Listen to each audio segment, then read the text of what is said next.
Koko Prabu semunipun tetep awrat Pandhawa boten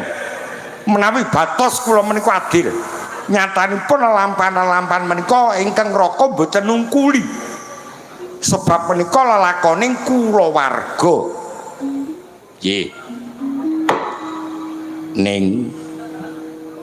pungkasaning gati dinten menika ingkang rayi nyumpena pasumpenanipun yayi tigang perkawis upami ingkang raka keparenggatan setunggal boten kacakra bawa kawasita kadoro dasih kula sampun apal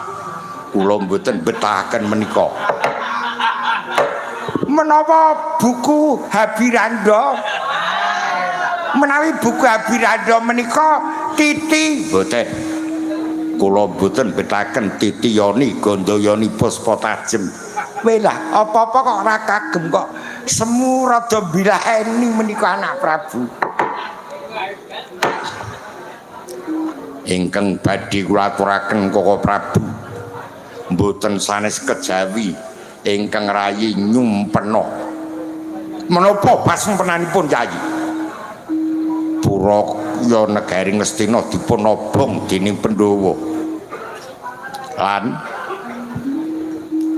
Banawati dipun gelandang dening Permadi menika ingkang dadosaken gempaling raosing manah lan lampahan menika tentu badhe kasunyatan lan badhe kelampahan boten gantalan condro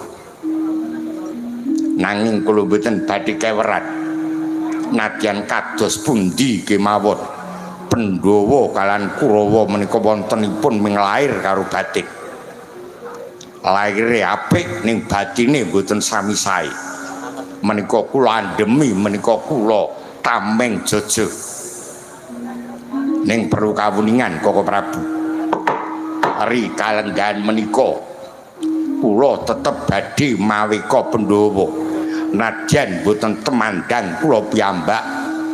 ning bebasan kula badhe nabok nyilih tangan kanthi margi menapa kemawon lajeng cara kados pundi Koko Prabu boten kenging wuninga kula piyambak ingkang ngertos lho ning ngaten Yai Prabu menawi boten daraturipun ingkang raka kula sumanggaken Yayi sapengker kula saking negari Mandura diajeng Erawati menika gerah kebareng ingkang raka madhal pasilan Yayi